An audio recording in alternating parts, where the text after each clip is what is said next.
ನಾವು ಯಾವುದಾದ್ರೂ ಪ್ರಾಡಕ್ಟ್ ಅಥವಾ ಸರ್ವಿಸ್ ಅನ್ನು ಪಡೆಯಬೇಕಾದ್ರೆ ನಾವು ಹಣವನ್ನು ಪ್ರೊವೈಡ್ ಮಾಡಬೇಕು. ಸೊ ಹಣ ಪ್ರೊವೈಡ್ ಮಾಡದೆ ನಮಗೆ ಯಾವುದೇ ಒಂದು ಸರ್ವಿಸ್ ಸಿಗುವುದಿಲ್ಲ. ಸೊ ನಾವು ಹಣವನ್ನು ಯಾವ ರೀತಿ ಪ್ರೊವೈಡ್ ಮಾಡ್ತೇವೆ ಅಂತ ಹೇಳಿದ್ರೆ ಕರೆನ್ಸಿ, ಇಂಡಿಯನ್ ರುಪೀಸ್ ಅಂದ್ರೆ ನೋಟ್ ಅಥವಾ ಕಾಯಿನ್ಸ್ ಮೂಲಕ ಹಣವನ್ನು ಟ್ರಾನ್ಸ್ಫರ್ ಮಾಡ್ತೇವೆ. ಸೊ ಈಗ ಡಿಜಿಟಲಿ ಕೂಡ ಟ್ರಾನ್ಸ್ಫರ್ ಮಾಡ್ತಾ ಇದ್ದೇವೆ, ಪೇಟಿಎಂ, ಗೂಗಲ್ ಪೇ, ಹಾಗೆ ಫೋನ್ ಪೇ. ಸೊ ಮತ್ತೊಂದು ರೀತಿಯ ಕರೆನ್ಸಿ ಇದೆ, ಅದು ಯಾವುದಂತ ಹೇಳಿದ್ರೆ ಕ್ರಿಪ್ಟೋ ಕರೆನ್ಸಿ, ಕಣ್ಣಿಗೆ ಕಾಣದಂತಹ ಕರೆನ್ಸಿ. ಸೊ ಈ ವಿಡಿಯೋದಲ್ಲಿ ನಾನು ಕ್ರಿಪ್ಟೋ ಕರೆನ್ಸಿ ಬಗ್ಗೆ ತಿಳಿಸಿಕೊಡಲಿದ್ದೇನೆ. ಸೊ ನೋಡ್ತಾ ಇರಿ ವಿಡಿಯೋವನ್ನು ಕೊನೆ ತನಕ ಹಾಗೂ ನಮ್ಮನ್ನು ಸಪೋರ್ಟ್ ಮಾಡಿ. ಸೊ ಮೊದಲನೇದಾಗಿ ನಾನು ಒಂದು ಎಕ್ಸಾಂಪಲ್ ಮೂಲಕ ಈ ವಿಡಿಯೋನ ಸ್ಟಾರ್ಟ್ ಮಾಡಲಿಕ್ಕಿದ್ದೇನೆ. ಆ ಎಕ್ಸಾಂಪಲ್ ಯಾವುದು ಅಂತ ಹೇಳಿದ್ರೆ ಈಗಿನ ಕರೆಂಟ್ ಡಿಜಿಟಲ್ ಪೇಮೆಂಟ್. ಸೊ ನಾನು ಒಬ್ಬ ಯೂಸರ್ ಎ ಇದ್ದಾನೆ, ಅವನು ಗೂಗಲ್ ಪೇ ಟ್ರಾನ್ಸ್ಫರ್ ಮಾಡ್ಲಿಕ್ಕಿದ್ದಾನೆ ಬಿಗೆ. ಸೊ ಸಪೋಸ್ ₹10 ಗೂಗಲ್ ಪೇ ಮಾಡಿ ಯೂಸರ್ ಬಿಗೆ ಟ್ರಾನ್ಸ್ಫರ್ ಮಾಡ್ಲಿಕ್ಕಿದ್ದಾನೆ. ಸೊ ನೀವು ಈ ಸಿನಾರಿಯೋವನ್ನು ತಿಳ್ಕೊಳ್ಳಿ ಫಸ್ಟ್ ಆಫ್ ಆಲ್.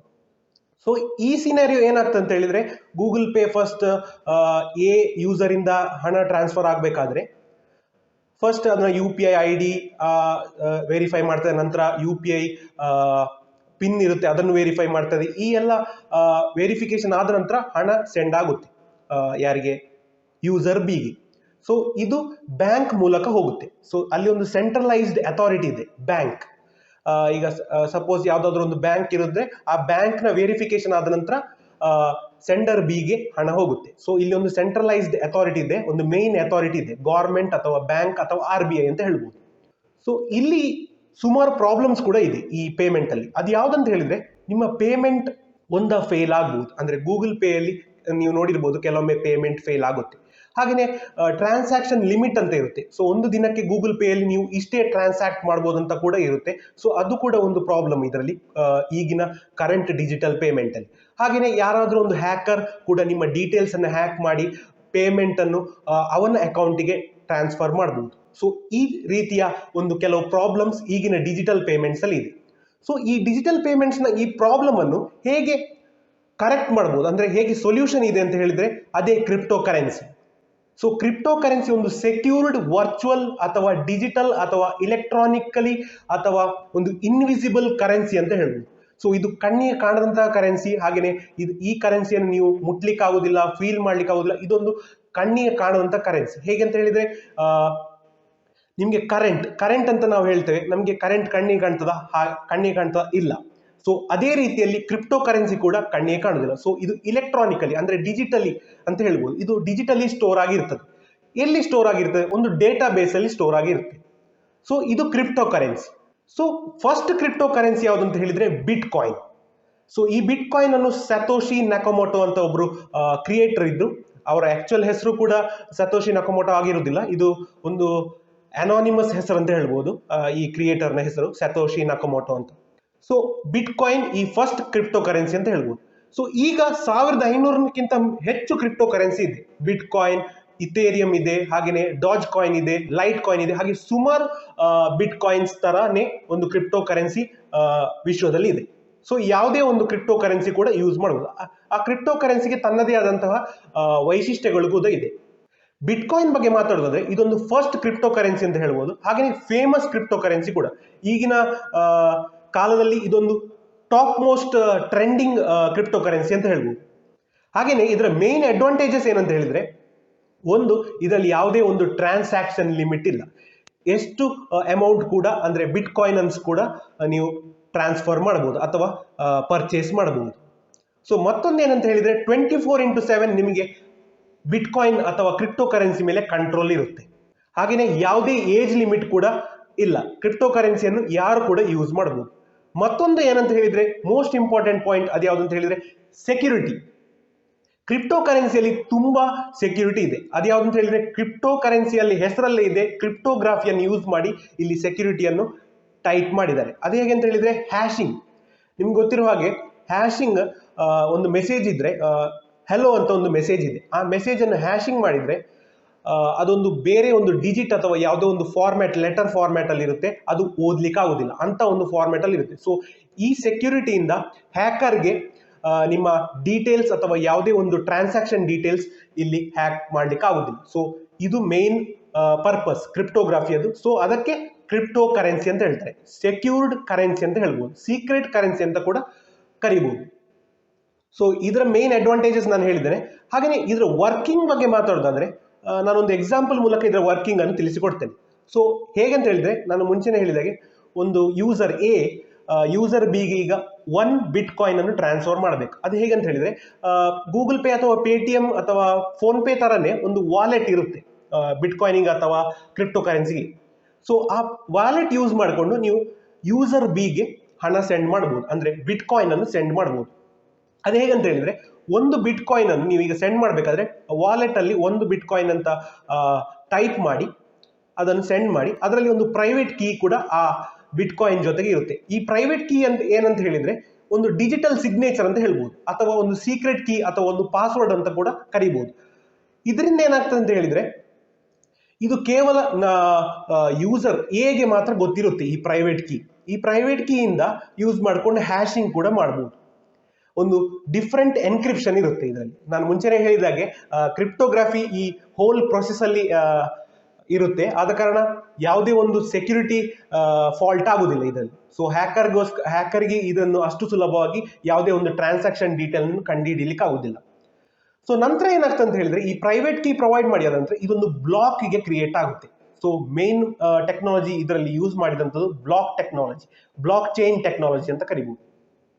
ಸೊ ಈ ಟ್ರಾನ್ಸಾಕ್ಷನ್ ಡೀಟೇಲ್ ಬ್ಲಾಕ್ ಆಗಿ ಕನ್ವರ್ಟ್ ಆಗುತ್ತೆ. ಪ್ರತಿ ಟ್ರಾನ್ಸಾಕ್ಷನ್ ಡೀಟೇಲ್ ಒಂದು ಯೂಸರ್ ಇದ್ದು ಬ್ಲಾಕ್ ಆಗಿ ಕನ್ವರ್ಟ್ ಆಗುತ್ತೆ. ನಂತರ ಈ ಬ್ಲಾಕ್ ಏನಾಗುತ್ತೆ ಅಂತ ಹೇಳಿದ್ರೆ, ಬ್ಲಾಕ್ ಚೈನ್ ಒಂದು ನೆಟ್ವರ್ಕ್ ಇರುತ್ತೆ. ಅಂದ್ರೆ ಈಗ ಬಿಟ್ಕಾಯಿನ್ ಅಂತ ಯೂಸ್ ಮಾಡಿದ್ರೆ ಬಿಟ್ಕಾಯಿನ್ ನ ನೆಟ್ವರ್ಕ್ ಇರುತ್ತೆ. ಆ ಬಿಟ್ಕಾಯಿನ್ ನ ನೆಟ್ವರ್ಕ್ ಅಲ್ಲಿ ಪ್ರತಿ ನೆಟ್ವರ್ಕ್ ಅಂತ ಹೇಳಿದ್ರೆ ಏನು, ತುಂಬಾ ಕಂಪ್ಯೂಟರ್ಸ್ ಇರುತ್ತೆ ಅಲ್ಲಿ. ಆ ಎಲ್ಲಾ ಕಂಪ್ಯೂಟರ್ ಅನ್ನು ನಾವು ನೆಟ್ವರ್ಕ್ ಅಲ್ಲಿ ನೋಡ್ಸ್ ಅಂತ ಕರಿತೇವೆ. ಸೊ ಈ ಬ್ಲಾಕ್ಸ್ ಅನ್ನು ಎಲ್ಲಾ ನೋಡ್ಸ್ ಗೆ ಸೆಂಡ್ ಮಾಡ್ತದೆ. ಯಾವುದು ಈ ಬಿಟ್ಕಾಯಿನ್ ನ ಒಂದು ಆಲ್ಗೋರಿಥಮ್ ಇರುತ್ತೆ, ಅದು ಎಲ್ಲಾ ನೋಡ್ಸ್ಗೂ ಸೆಂಡ್ ಮಾಡ್ತದೆ. ಈಗ ನಾವು ಸಿಂಪಲ್ ಆಗಿ ಏನ್ ತಿಳ್ಕೊಳ್ಬೇಕಂತ ಹೇಳಿದ್ರೆ, ಬಿಟ್ಕಾಯಿನ್ ಅನ್ನು ಒಂದು ದೊಡ್ಡ ಲೆಡ್ಜರ್ ಅಂತ ತಿಳ್ಕೊಳ್ಬೇಕು. ಒಂದು ಲೆಡ್ಜರ್ ಅಂತ ಹೇಳಿದ್ರೆ ಎಲ್ಲಾ ಟ್ರಾನ್ಸಾಕ್ಷನ್ ಡೀಟೇಲ್ಸ್ ಅನ್ನು ಅಲ್ಲಿ ಬರೆದಿರ್ತಾರೆ, ಒಂದು ಬುಕ್ ಅಂತ ಕರಿಬಹುದು. ಅದನ್ನು ಒಂದು ಹ್ಯೂಜ್ ಬುಕ್, ನಾವು ಇಲ್ಲಿ ಡಿಜಿಟಲಿ ಡೇಟಾ ಬೇಸ್ ಅಂತ ಕರಿಬಹುದು. ಸೊ ಇದು ಬ್ಲಾಕ್ ಚೈನ್ ಟೆಕ್ನಾಲಜಿಯಲ್ಲಿ ವರ್ಕ್ ಆಗುತ್ತೆ. ನೋಟ್ಸ್ ಏನ್ ಮಾಡ್ಬೇಕಂತ ಹೇಳಿದ್ರೆ, ಈ ಲೆಡ್ಜರ್ ಈ ಮೆಸೇಜ್ ಬಂದಿರುತ್ತಲ್ಲ ಅದನ್ನು ವೆರಿಫೈ ಮಾಡಬೇಕು. ಸೊ ಈ ಎಲ್ಲಾ ನೋಟ್ಸ್ ವೆರಿಫೈ ಮಾಡಬೇಕಾದ್ರೆ ಅಲ್ಲಿ ಒಂದು ಹ್ಯೂಜ್ ಮ್ಯಾಥಮೆಟಿಕಲ್ ಪ್ರಾಬ್ಲಮ್ ಇರುತ್ತೆ. ಆ ಮ್ಯಾಥಮೆಟಿಕಲ್ ಪ್ರಾಬ್ಲಮ್ ಅನ್ನು ಸಾಲ್ವ್ ಮಾಡಿದ್ರೆ ಮಾತ್ರ ಈ ಬ್ಲಾಕ್ ಅನ್ನು ವೆರಿಫೈ ಮಾಡಬಹುದು. ಆ ನೋಡ್ ವೆರಿಫೈ ಮಾಡಬೇಕಾದ್ರೆ ಒಂದು ಹ್ಯೂಜ್ ಮ್ಯಾಥಮೆಟಿಕಲ್ ಪ್ರಾಬ್ಲಮ್ ಇರುತ್ತೆ. ಆ ಪ್ರಾಬ್ಲಮ್ ಅನ್ನು ಸಾಲ್ವ್ ಮಾಡಿದ್ರೆ ಮಾತ್ರ ಈ ಬ್ಲಾಕ್ ಅನ್ನು ವೆರಿಫೈ ಮಾಡಬಹುದು. ಒಮ್ಮೆ ಈ ಬ್ಲಾಕ್ ಯಾವ್ದಾದ್ರು ಒಂದು ನೋಡಿಂದ ವೆರಿಫೈ ಆದ್ರೆ ಆ ಬ್ಲಾಕ್ ಚೈನ್ ಆಗಿ ವಾಪಸ್ ಕನ್ವರ್ಟ್ ಆಗಿ ನಂತರ ಒಂದು ಬ್ಲಾಕ್ ಆಗಿ ಸೇರ್ಕೊಳ್ತದೆ, ಅಂದ್ರೆ ಚೈನ್ ಆಗಿ ಕನ್ವರ್ಟ್ ಆಗುತ್ತೆ. ಚೈನ್ ಆಗಿ ಕನ್ವರ್ಟ್ ಆದ ನಂತರ ಅದು ಲೆಡ್ಜರ್, ನಾನು ಹೇಳಿದಾಗೆ ಮುಂಚೆ ಆ ಲೆಡ್ಜರ್ ಮೇನ್ ಲೆಡ್ಜರ್ ಇರುತ್ತಲ್ಲ ಅದರಲ್ಲಿ A sent 1 bitcoin to B ಅಂತ ಒಂದು ಸಪೋಸ್ ಸಿಂಪ್ಲಿ ಇಂಗ್ಲಿಷ್ ಅಲ್ಲಿ ಹೇಳೋದಾದ್ರೆ ಹಾಗಿರುತ್ತೆ, ಲೆಡ್ಜರ್ ಅಲ್ಲಿ ಹಾಗಿರುತ್ತೆ. ಸೊ ಬಿಟ್ಕಾಯಿನ್ ಅಲ್ಲಿ ಹೀಗೆ ಮಾತಾಡ್ಬೋದು, ಅಂದ್ರೆ ಕ್ರಿಪ್ಟೋ ಕರೆನ್ಸಿಯಲ್ಲಿ ಹೀಗೆ ಹೇಳ್ಬೋದು ನಾವು. ಸೊ ಈ ವೆರಿಫಿಕೇಶನ್ ಹಲವು ನೋಟ್ಸ್ ಕೂಡ ಮಾಡ್ಬೋದು ಅಥವಾ ಒಂದು ನೋಟ್ಸ್ ಕೂಡ ಮಾಡ್ಬೋದು. ಹಲವು ನೋಟ್ಸ್ ವೆರಿಫಿಕೇಶನ್ ಮಾಡೋದಾದ್ರೆ ಅಲ್ಲಿ ತುಂಬಾ ಟಫ್ ಮ್ಯಾಥಮೆಟಿಕಲ್ ಪ್ರಾಬ್ಲಮ್ ಇರುತ್ತೆ. ಆ ಪ್ರಾಬ್ಲಮ್ ಅನ್ನು ಸಾಲ್ವ್ ಮಾಡಬೇಕಾದ್ರೆ ನಂತರ ಆ ಬ್ಲಾಕ್ ವೆರಿಫೈ ಆಗುತ್ತೆ.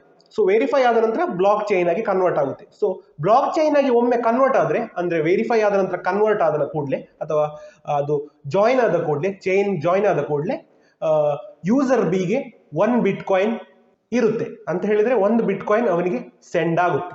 ಅಂದ್ರೆ ಯೂಸರ್ ಬಿಗೆ ಯೂಸರ್ ಎ ಇಂದ 1 ಬಿಟ್ಕಾಯಿನ್ ಸೆಂಡ್ ಆಗುತ್ತೆ. ಸೊ ಇದು ಹೋಲ್ ಪ್ರೊಸೆಸ್ ಹೇಗೆ ಕ್ರಿಪ್ಟೋ ಕರೆನ್ಸಿ ವರ್ಕ್ ಆಗುತ್ತೆ. ಸೊ ನಾನು ಈ ಪ್ರಾಸೆಸ್ ಬಿಟ್ಕಾಯಿನ್ ನ ಬೇಸಿಸ್ ಮೇಲೆ ಹೇಳಿದ್ದು.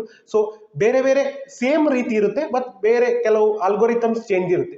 ಕೊನೆಯದಾಗಿ ಈ ಕ್ರಿಪ್ಟೋ ಕರೆನ್ಸಿಯ ಕೆಲವು ಡಿಸ್ಅಡ್ವಾಂಟೇಜ್ ಬಗ್ಗೆ ಮಾತಾಡೋದಾದ್ರೆ, ಇದು ಕೆಲವು ಟೆರರಿಸ್ಟ್ ಆಕ್ಟಿವಿಟೀಸ್ಗೆ ಫಂಡಿಂಗ್ ಮಾಡಲಿಕ್ಕೆ ಈ ಕ್ರಿಪ್ಟೋ ಕರೆನ್ಸಿಯನ್ನು ಯೂಸ್ ಮಾಡ್ತಾ ಇದ್ದಾರೆ ಕೆಲವು ಕಂಟ್ರೀಸ್ ಅಲ್ಲಿ.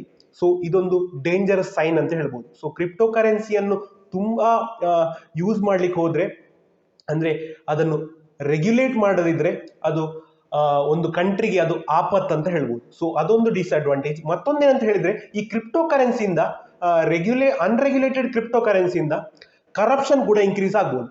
ಒಂದು ಕಂಟ್ರಿಯ ಇಕಾನಮಿಗೆ ಒಂದು ಪ್ಯಾರಲಲ್ ಇಕಾನಮಿ ಕೂಡ ಕ್ರಿಯೇಟ್ ಆಗ್ಬೋದು. ಅದರಿಂದ ಕರಪ್ಷನ್ ಅಂದ್ರೆ ಬ್ಲ್ಯಾಕ್ ಮನಿ ಕೂಡ ಇವರು ಕನ್ವರ್ಟ್ ಮಾಡಿ ಬಿಟ್ಕಾಯಿನ್ ಅಥವಾ ಕ್ರಿಪ್ಟೋ ಕರೆನ್ಸಿ ರೀತಿಯಲ್ಲಿ ಅವರು ಸ್ಟೋರ್ ಮಾಡಿ ಇಟ್ಕೊಳ್ಬಹುದು ಒಂದು ಯಾವ್ದಾದ್ರು ಒಂದು ಕರಪ್ಟ್ ಪರ್ಸನ್ಸ್. ಸೊ ಅದು ಕೂಡ ಒಂದು ಕಂಟ್ರಿಗೆ ಆಪತ್ತು ಅಂತ ಹೇಳ್ಬೋದು. ಸೊ ಇದೆಲ್ಲ ಕೆಲವು ಡಿಸ್ಅಡ್ವಾಂಟೇಜ್. ಕೊನೆಯದಾಗಿ ಮತ್ತೊಂದು ಡಿಸ್ಅಡ್ವಾಂಟೇಜ್ ಏನಂತ ಹೇಳಿದ್ರೆ, ಇದಕ್ಕೆ ಯಾವುದೇ ಒಂದು ಸೆಂಟ್ರಲ್ ಏಜೆನ್ಸಿ ಇರೋದಿಲ್ಲ ಈ ಕ್ರಿಪ್ಟೋ ಕರೆನ್ಸಿ ಹೋಲ್ ಪ್ರೊಸೀಜರ್ಗೆ. ಹೋಲ್ ಪ್ರೊಸೀಜರ್ ಅಂದ್ರೆ ಈ ಕರೆನ್ಸಿಗೆ. ಯಾಕಂತ ಹೇಳಿದ್ರೆ ಈಗ ನಾವು ನೋಡ್ಬೋದು, ನಾವು ಇಂಡಿಯನ್ ರುಪಿಗೆ ಒಂದು ಸೆಂಟ್ರಲ್ ಏಜೆನ್ಸಿ ಅಂತ ಇದೆ. ಅದು ಯಾವ್ದಂತ ಹೇಳಿದ್ರೆ reserve bank of India. So ಅದು ನಮ್ಮ ಕರೆನ್ಸಿಯನ್ನು ರೆಗ್ಯುಲೇಟ್ ಮಾಡ್ತಾರೆ, ಅಂದ್ರೆ ಕಂಟ್ರೋಲ್ ಅಲ್ಲಿ ಇಟ್ಕೊಳ್ತಾರೆ. ಹೇಗೆ ಯೂಸ್ ಮಾಡ್ತಾ ಇದ್ದಾರೆ, ಹೇಗೆ ಎಷ್ಟು ಅಮೌಂಟ್ ಇಲ್ಲಿ ಜನರೇಟ್ ಆಗಬೇಕು, ಅಥವಾ ಎಷ್ಟು ಅಮೌಂಟ್ ಗವರ್ಮೆಂಟ್ ಆಫ್ ಇಂಡಿಯಾಗೆ ಬರ್ತಾ ಇದೆ, ಆ ರೀತಿಯೆಲ್ಲ RBI ನೋಡ್ಕೊಳ್ತದೆ. ಆದ್ರೆ ಇಲ್ಲಿ ಕ್ರಿಪ್ಟೋ ಕರೆನ್ಸಿಯಲ್ಲಿ ಯಾವುದೇ ಒಂದು ಸೆಂಟ್ರಲ್ ಒಂದು ಏಜೆನ್ಸಿ ಇಲ್ಲ ಅದನ್ನು ನೋಡ್ಕೊಳ್ಳಿಕ್ಕೆ. ಸೊ ಅದರಿಂದಾಗಿ ಮನಿಯನ್ನು ಹೇಗೆ ಬೇಕಾದ್ರೂ, ಯಾರಿಗೆ ಬೇಕಾದ್ರೂ, ಎಲ್ಲಿ ಬೇಕಾದ್ರೂ ಟ್ರಾನ್ಸ್ಫರ್ ಮಾಡ್ಬೋದು. ಸೊ ಇದರಿಂದ ಅದೇ ನಾನು ಮುಂಚೆನೇ ಹೇಳಿದಾಗೆ ಟೆರರಿಸ್ಟ್ ಆಕ್ಟಿವಿಟೀಸ್ ಅಂದ್ರೆ ಆಂಟಿ ನ್ಯಾಷನಲ್ ಆಕ್ಟಿವಿಟೀಸ್ ಕೂಡ ಇನ್ಕ್ರೀಸ್ ಆಗ್ಬೋದು. ಸೊ ಇದರಿಂದ ಕ್ರಿಪ್ಟೋ ಕರೆನ್ಸಿಯ ಸೆಕ್ಯೂರಿಟಿ ಅಂದ್ರೆ ಸೆಕ್ಯೂರ್ ಆಗಿದೆ ಕ್ರಿಪ್ಟೋ ಕರೆನ್ಸಿ, ಆದ್ರೆ ಒಂದು ಕಂಟ್ರಿಯ ಸೆಕ್ಯೂರಿಟಿ ಮೇಲೆ ತುಂಬಾ ಕ್ವಶ್ಚನ್ ಮಾರ್ಕ್ಸ್ ಬರ್ತದೆ.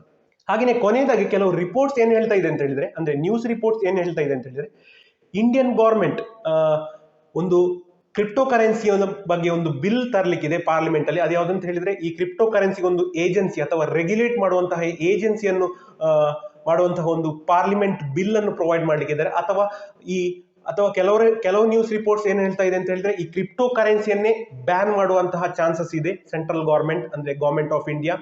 ಸೊ ಇದರಿಂದ ಮುಂದಿನ ದಿನಗಳಲ್ಲಿ ನೋಡ್ಬೇಕಾಗುತ್ತೆ ಗವರ್ಮೆಂಟ್ ಆಫ್ ಇಂಡಿಯಾ ಕ್ರಿಪ್ಟೋ ಕರೆನ್ಸಿಯ ಬಗ್ಗೆ ಯಾವ ಸ್ಟೆಪ್ಸ್ ತಗೊಳ್ತದೆ ಅಂತ. ಈ ವಿಡಿಯೋದಲ್ಲಿ ಇಷ್ಟೇ. ಸೊ ನಿಮ್ಗೆ ಈ ವಿಡಿಯೋ ಇಷ್ಟವಾಗಿದ್ದಲ್ಲಿ ಲೈಕ್, ಶೇರ್ ಹಾಗೂ ಸಬ್ಸ್ಕ್ರೈಬ್ ಮಾಡಲು ಮರೆಯದಿರಿ. ಹಾಗೆ ನಿಮ್ಮ ಒಂದು ಲೈಕ್ ಮತ್ತೆ ಸಬ್ಸ್ಕ್ರಿಪ್ಷನ್ ಇಂದ ನಮಗೆ ಮುಂದಿನ ಟೆಕ್ ವಿಡಿಯೋ ಮಾಡಲಿಕ್ಕೆ ಪ್ರೋತ್ಸಾಹ ಸಿಗುತ್ತೆ.